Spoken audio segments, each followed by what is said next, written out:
2, 3 e... Olá! Oi! Esse é o primeiro episódio do Desliga o Gravador, o seu programa semanal que sempre vai trazer assuntos em voga.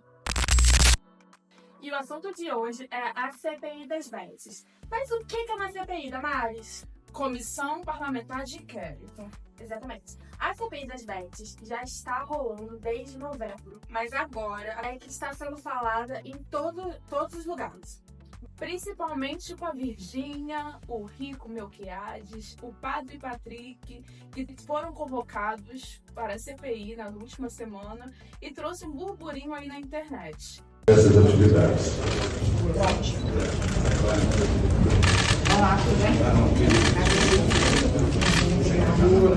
Marila, pode falar um pouquinho sobre a CPI? A CPI das Bets começou oficialmente no dia 12 de novembro e foi requerida pelo Senado Federal. A comissão foi criada para investigar a crescente influência dos jogos de apostas nas casas brasileiras, nos orçamentos brasileiros. E nessas últimas semanas o assunto tomou uma grande proporção porque influenciadores, foram convocados à CPI e a internet foi tumultuada por isso, E Marina, você acha que um grande influenciador como a Virgínia, ela tem realmente esse papel de, que ela pode ser culpada, tão responsabilizada como muita gente está caindo em cima dela? Qual o seu posicionamento em relação a isso? Eu acho que a Virgínia é uma das principais influenciadoras no Brasil, então com certeza ela influencia muitas pessoas, Ela não tem esse número de seguidores à toa. E a gente vê até em outros produtos, A própria marca dela, ela vende muito bem, então ela faz esse marketing, as pessoas seguem ela, gostam dela, consomem o que ela fala, então eu acho que ela influencia, sim, muito. Eu não sei se 100%, porque a tomada de decisão, na verdade, é da pessoa, Mas, com certeza, o fato dela ser esse facilitador, de mostrar... Às vezes a pessoa nem sabia que tinha o Tigrinho, a Blaze e tal, e agora vê a Virgínia e aí fala... E a confiança também, Porque se o influenciador que eu gosto joga, acho que acaba influenciando, sim, bastante, mas eu acho que também falar que é 100%... acaba terceirização, um pouco de terceirização de culpa, sabe? Eu acho sim que eles são culpados, porque a gente tem que pensar na realidade do Brasil, entende? Onde existe um número ainda, mesmo que em relação a anos anteriores ainda existe um número gigante de pessoas analfabetas. O acesso, a cultura do fanatismo de transformar pessoas em deuses. Então, eu acho sim que o influenciador tem que se responsabilizar. Eu também acho que o influenciador tem que ser responsabilizado, mas você acha que 100% a pessoa só joga porque o influenciador botou? É esse o ponto, porque eu acho que não é só por ele. Não é apenas por isso, mas aí entra a questão que você falou, o facilitador. No ano passado, em 2024, cerca de 1/3 da população deixou de fazer graduação porque estavam endividados em dívidas de bets. Realmente acho que o papel do influenciador é influenciar coisas positivas, E volto a repetir, no atual cenário do Brasil, quando a gente faz esse tipo de coisa, porque quando fala de bets, a gente tem que olhar para a educação e para a economia. Quando tem pessoas endividadas, o dinheiro para de rodar. Isso é prejudicial para a nossa economia.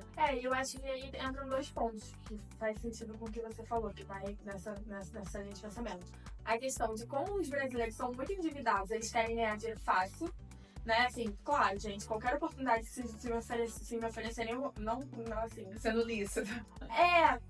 E assim, coisa que eu acho que funciona, Porque eu não acredito nas bets, mas assim, se alguém chega pra mim e fala assim, Marina, olha, você vai ganhar dinheiro fazendo tal coisa, que seja lícito e tal, é óbvio que eu vou querer. Então, assim, eu acho que isso também, o fato de as pessoas estarem endividadas, elas acabam sendo seduzidas por essa coisa de dinheiro fácil. As casas de apostas são criadas de forma matemática. Tudo é matemática. Quem produziu vai querer perder? Será que não existe um algoritmo ali que quando você estiver ganhando, colocar lá um exemplo, os 3 sets, na última oportunidade vai vir um 8? Tá entendendo? Eu imagino, né, que eles sejam programados Com pra certeza. isso, pra não deixar a pessoa ganhar. Então, Mas ainda existe aquele falso ganhar, né? Que a pessoa ali ganha, mas perde muito mais do que ganha. agora, será que a pessoa percebe? Será que a pessoa em algum momento percebe? Assim, Eu acho que sim, Mari, porque é um vício. E a psicologia vai explicar muito melhor, mas libera a dopamina e te dá prazer em fazer aquilo. E o seu cérebro automaticamente vai em busca desse prazer, como se fosse necessariamente aquilo ali que vai te dar prazer, uma droga, digamos assim. A pessoa entende essa problemática, mas ela tá totalmente viciada e refém daquilo. E sair de um vício é muito difícil. Eu não acho legal esse julgo nas pessoas, mas eu acho sim que deve ter uma responsabilidade, e uma responsabilidade que vem lá de cima do governo também, porque são regulamentadas, mas não deveriam, ao meu ver.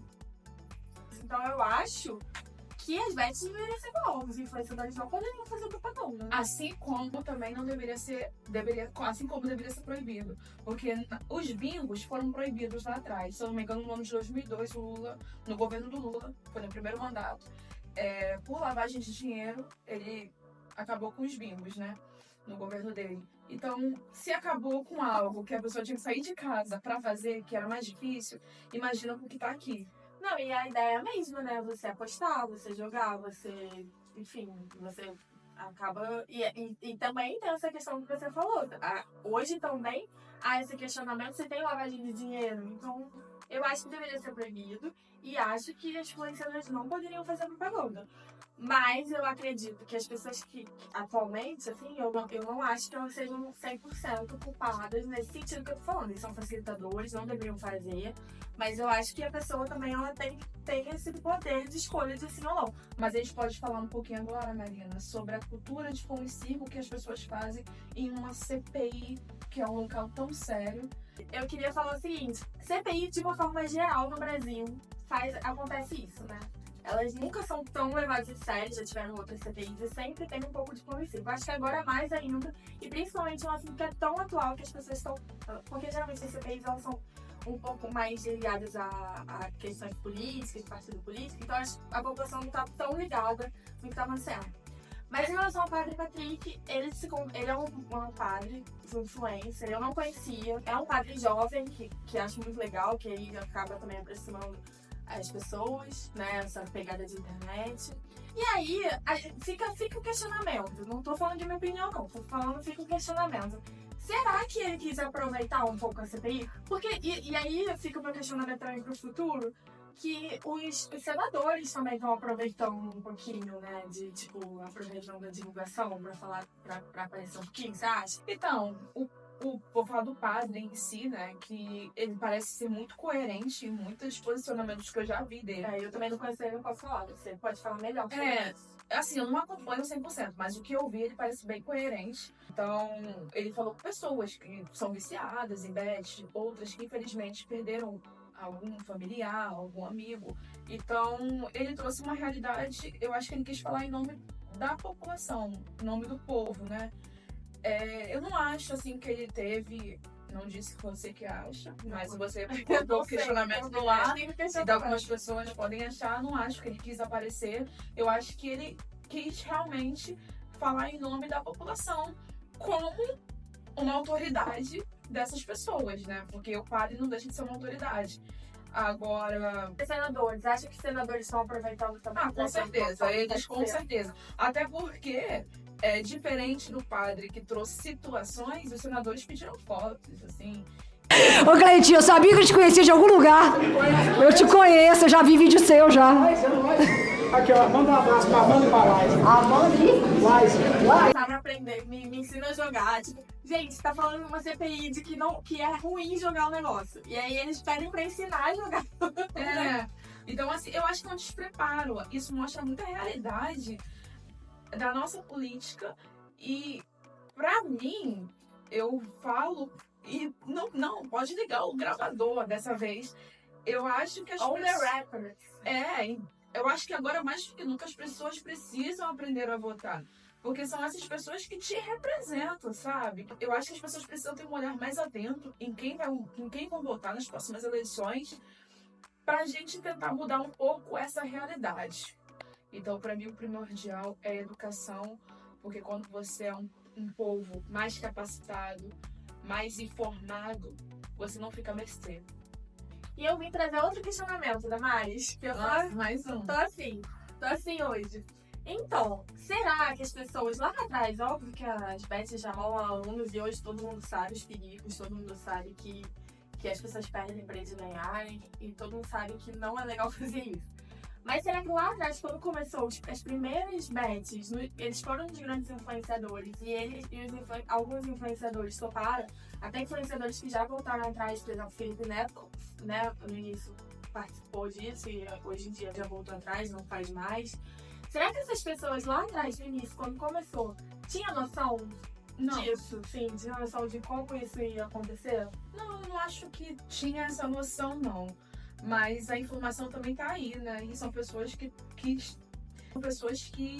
têm acesso, além da informação, E tem equipe toda a também, né? equipe por trás dessa pessoa. Então a pessoa em si não vai ter acesso. Mas o advogado? Às vezes eu fico pensando também se essa pessoa... Eu não sei como é que funciona a questão com os influencers e tal. Eu sei que isso é uma equipe grande e tem advogado até pra assinar contrato e tal, que isso é comum. Mas será que eles chegam a ler os contratos bonitinhos? Assim, tô pensando lá atrás. Ou se, assim, confia, vai. Tipo, alguém da equipe falou, não, vai, confia, tá tudo bem, já ganhar um dinheiro bom e tal. E aí depois percebeu que não era bem assim, quer dizer, dinheiro funciona, né? Mas que não era bem assim de ser uma coisa legal, né, pra divulgar. Às vezes eu fico pensando nisso também. Que os influenciadores podem, nem porque eles recebem muitas propostas, né? Eles não devem ver todas as propostas. Você mesmo acertou, o Felipe Neto voltou atrás. Tem gente. Ele percebeu. Mas ele fez. É esse meu questionamento. Já que ele aceitou. Depois ele voltou atrás. Hoje em dia, não tem a desculpa de que não sabia. Todo mundo sabe. Mas quando começou lá atrás, com a primeira empresa, a primeira empresa de bets que chegou e falou, será que eles tinham essa noção de que fazia mal para as pessoas? E aí, tipo assim, hoje depois as pessoas foram vendo, algumas voltaram atrás, não só o Felipe Neto, outras pessoas também voltaram Eu não atrás. acredito 100% nessa ingenuidade das pessoas, não. Eu acho que hoje, com o nível de informação que a gente tem, as pessoas sabem sim. Mas aí eu vou reiterar meu argumento dizendo, a pessoa tem toda uma equipe Sim. pra saber o que é, o que deve e não deve fazer. Todo mundo falou muito da Virgínia, né? Que foi realmente o grande ponto alto, pelo menos por enquanto, da CPI. Porque é a maior influência do Brasil, né, atualmente. E teve toda uma questão, não foi só o depoimento dela, né? Teve o fato dela ir com aquela roupa, teve o fato dela ir com a cara lavada, ou com pouca maquiagem, o fato de ter chupado o microfone. Mas é isso que eu te falo. São pessoas que têm toda uma equipe por trás. Pra explicar. Pra orientar. Assim como nas bets, assim como se portar em determinadas situações. Verdade. É o clássico, ela não foi, né? Mas é o clássico camisa branca, né? Outra coisa também que eu acho que é uma loucura é a questão do jogo de futebol. Dos jogadores de futebol chegarem a tomar cartão, fazer uma falta, ser expulso pra ganhar a bet lá, ganhar a aposta lá. Isso é muito doido, gente. Até o futebol. Não, com certeza. A manipulação tem em todo lugar, né? Então, gente, esse foi o primeiro episódio do Desliga o Gravador. Marina, antes da gente finalizar, pode explicar um pouquinho o que é o Desliga o Gravador? Por que esse nome, gente? Porque somos dois jornalistas e a gente está acostumado a entrevistar pessoas para os nossos trabalhos, né? E quando a gente entrevista as pessoas, a gente grava as respostas. E aqui, no caso, a gente está dando nossa opinião. A gente não está falando com nenhuma base profissional, de tanto que a gente não é psicólogo, a gente está dando nossa opinião. Então, nesse sentido, a gente está falando aqui de Desliga o Gravador, porque a gente não está atuando como jornalistas que somos e que trabalhamos sérios em outros trabalhos. É uma conversa totalmente informal entre duas amigas, que a gente tem ali eventualmente, e vamos agora começar a gravar para vocês. Toda quinta-feira a gente vai estar aqui com vocês, trazendo temas em voga. E se vocês gostaram desse primeiro episódio, eu peço para você curtir a gente, comentar, compartilhar. E se você não gostou, continue com a gente também, porque a gente precisa de número. E a gente também abre pra vocês falarem o que vocês acham da CPI das bets. O que vocês acham de todos os questionamentos aqui que a gente levantou? Fala a sua opinião também pra gente. Você conhece alguém que joga no Tigrinho? Você, essa pessoa, quiser compartilhar aí nos comentários a sua experiência, a gente vai estar dando uma olhada aí e respondendo você, tá bom? Então, até a próxima quinta-feira. Prazer, eu sou a Damares. Eu sou a Marina. E esse é o Desliga o Gravador. Tchau, tchau!